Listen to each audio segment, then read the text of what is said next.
Alright, so we back. Again, the title of today's episode is Rastafari has lost its black flavor. In part one, left off starting to talk about how it shifted one from a social political aspect for the people. It shifted into a religious aspect. Then it also shifted into a integrational aspect as well. Follow me when I say this. If you go back within the tenets of the Nyabingi order, again, this is the groundation, this is the government seat, if you will, of Rastafari, right? If you go back to the tenets of the Nyabingi order, you will clearly see that there is rules, there is guidelines, there is structure that Rasta man and Rasta woman should be adhering to, right? Again, we're talking black advancement. This is what it's based off of. This is what it's based off of. This is what it was before it shifted into red, gold, and green, which was also paying homage to Selassie and the Ethiopian Empire. But it was about this, because they were about Pan-Africanism. You understand? But again, I digress.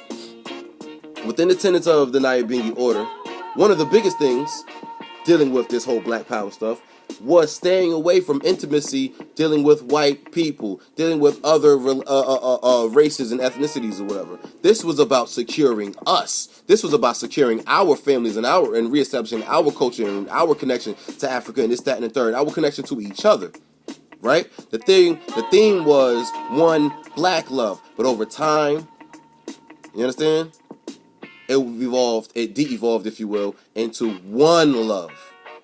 You understand? Or if you will, in these modern times, you can basically say Black Lives Matter versus All Lives Matter. It's the same thing, family. Same shit happening from the past to the present because we have yet to change our thinking to advance in our future. You understand? This is why I always say thinking ain't illegal, family. Living black ain't wrong. Now, a few of the things that help to the integrational aspect, if you will, right? Again, I give credit what credit is due. Hands down, y'all know my style already. This is not a shot. This is not a diss. I know a lot of people may take it that way, but hey, feel free. But this is just the facts. Robert Nesta Marley, you know him as Bob Marley, right? Big ups, respect. I respect the man's music. I respect his message because he did a lot to propel the message of Rastafari through the airwaves internationally and all over this planet, nonetheless. You know what I mean? Through reggae music. So I give credit where credit is due. I listen to the music all the time. This is how I get myself motivated to do what I do on a daily basis. I listen to reggae music. So Black Power. Again, going back to one of the tenets of Rastafari, of the Nyabingi order, right? It said stay away from intimacy, from dealing with white power, white people nonetheless, right? White people represent on an exterior, on a visual nonetheless, the white power structure, the Babylonian system, if you will, Babylon, right? Stay away from that. He broke that law. He broke that on a few occasions, many occasions, and it's documented. You see the pictures for yourself, so you can't tell me this is slander. There's proof out there. This is not a lie. This is not slander. This is just the truth. He, nonetheless, I say that to say this, as far as speaking about Bob Marley, I bring his name up because he was a visual icon dealing with the whole Rasta movement. He was one of the main attractions to the Rasta movement. You understand? So, if your attraction piece, your centerpiece, right, out front is breaking laws, breaking the tenets, nonetheless, you know what I'm saying? The attraction, unless those that follow are going to see something different, contrary, you know what I'm saying, to the premises, contrary to the groundation. And that's what they're going to go with. They're going to go with the contrary. They're going to rock with that. They're going to multiply and base and expand off of that. And that's exactly what happened by way of the music. Yes, the music is entertaining, but there is a message. And the message, nonetheless, is rebellion against the white power structure. Now, by bringing in white folks into the whole Rasta movement, what is it that white folks are really rebelling against? Yeah, I understand, I get it, that you have poor whites in the stat and third, and yada, yada, yada, cool, no problem. But they're still more protected than your black ass is. Trust me. I don't give a damn how much dreadlocks they put in their hair, how much ganja they smoke, how much songs they can recite up and down the street. That means nothing at the end of the day. At the end of the day, they can blend back into the system. You cannot. So again, what is their real rebellion against versus what your rebellion is? How can you infuse the two? So again, this is how it started becoming an infuse on an integrational level. You had real tough gong naughty dreads out there really wifing up and mixing up with white women on some real, like, really going in with it, producing a lot of different children. And again, this is not a knock to the child, because no children deserve to be here, but this is a knock to the adults, to the parents that sat down and laid down and followed through, knowing that they was breaking laws, knowing that they was breaking tenets, but out there trying to put forth a message to the masses. You understand? That throws you off, family. If your foundation is foundation, you stand on that. If you're gonna update, you update to the times that suit the times and circumstances. But if your main overall objective and mission is that of black power, black advancement, black sustainability, how can you get all of these things from blending in with other races, other ethnicities, other peoples? This is not a knock. This is just fact. This is what Garvey stood off. This is what his overall principle was. Race first. This is what the Rasta movement started with. A Pan-African concept, a Pan-African thinking. You understand? This is what it was before it evolved into a religion, before it evolved into this whole integration stuff. It started off as a social political aspect for the people of African descent, worldwide, period. Yes, it started in the Caribbean and it migrated just like everything that we do, but nonetheless, the overall aspect was, like I said, black sustainability. Overall, Africa for Africans, home and abroad. Africa was essential of viewing power seat that we was going to focus on rebuilding, because just like Dr. Khaled said, right here, right? Just like we said, Africa was our throne from which we ruled the world.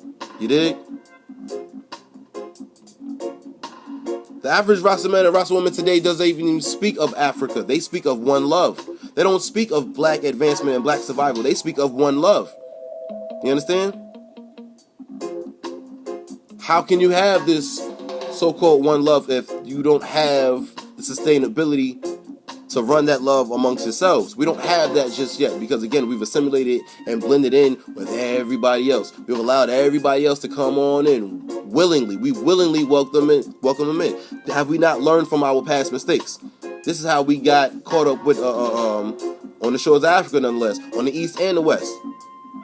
Yeah, on the east, they came in a little bit more harsh and more forceful, but on the west, they came in cunning. They came in with a smile. You understand? And right now, they're doing the same thing. They're coming in with smiles, and you're welcoming them. And they're taking shit over. They've changed the aspect of Rastafari for those who are still walking that path. They have changed the entire aspect, and you've allowed them to do so. You allow one black love, and there's nothing wrong with that. That's a beautiful thing. We need one black love. They've allowed that. You've allowed that, nonetheless, to be swept away into one love, which takes away again, dilutes away again your focus on the mission. And the mission again is the sustainability of black people all the way.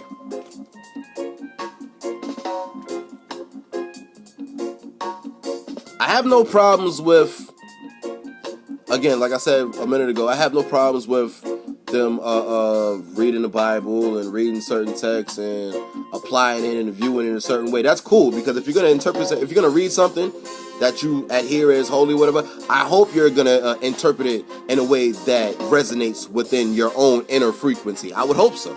Interpret it that way, not based on a Western or a foreign, if you will, interpretation. So interpret it the way that it resonates with your own frequency. I give you that correction. But again, go back to that original foundation, man. Go back to what Garvey said, man. Go back to what y'all what the Rastas used to do. You did. Go back to what y'all used to do. Sankofa, if you will. This is just a message from brother to brother, because again, been there, done that. Been to many different schools of thought. Did the Christian thing. We all have. Did the Rasta thing. Many of us have. Did the Islam thing. Many of us have. You understand? Been there, done that. I take what works, I apply it. Do I still hold on to some tenets of the whole Rastafari within my livelihood today? I sure do. But that which does not resonate anymore, that which does no longer fit, is off to the side. You understand? I went back to the original pattern. I went back to the original groundation. I encourage everybody to do the same. You understand? Just because you got dreads on your head don't mean a damn thing. Just because you got a beard on your face don't mean a damn thing. Just because you run a 1,000 pounds of weed, this, that, and there, doesn't mean a damn thing. If your living ain't right, if your thought patterns ain't right, if your speech ain't right, if your energy ain't right to begin with. Your groundation and foundation is key, family. Go back to that which y'all was doing in the first place. You understand? It doesn't matter. All the superficial stuff is nothing. The internal is what really resonates. The integrity, nonetheless, is what resonates. If you don't have integrity, if you don't have a foundation, you ain't got shit. That's just the facts. That's just the facts. So again, Rastafari has lost its black flavor, but it's not lost to the fact where you can't get it back. You can get it back. All you gotta do is Sankofa, look back, study the past, study the present, through the math equation. Your answer sign lies on the other side of that equal sign. You know what I mean? So with that being said, do the math, go back to foundation, and live accordingly. If this is your original pattern, your original plan, your original vision, what's wrong with living that out? Do not allow society, do not allow the mainstream bigwigs force you into a corner to the point where you have to get down or lay down or whatever the case may be, so all can be well and one love and everybody can feel all right and yada yada yada yada. Again, this is not a shot, this is not a diss, not a knock. This is just real deal, heart to heart conversation. Again, based on what I've seen, what I've heard, what I've witnessed my own life. This is how I feel. Questions, comments, concerns, get at me. You already know. Comment box. Let's have a conversation. It's cool. Let's talk. Y'all are still my brethren. Y'all are still my sister. You understand? All in together now, like I always say. This is why I always say black love is the cure for the black nation, so let's get it. Notice how I always say black love is the cure for the black nation, so let's get it. What's the first two words? Black love.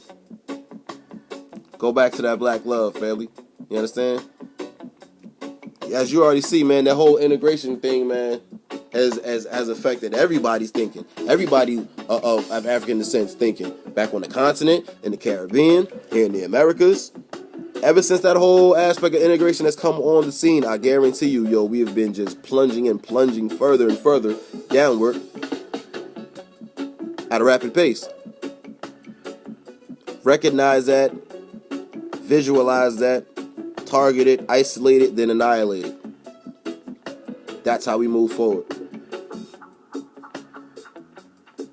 But in the meantime, between time, keep it locked, keep it G. You already know, once again, this is R&M RBG TV. This is your brother in Google, now you see R&M. Thank you for walking with me the way I walk with you. You know how we do. Go back. Go back. Come back. Stay tuned to the next one, man. Black power.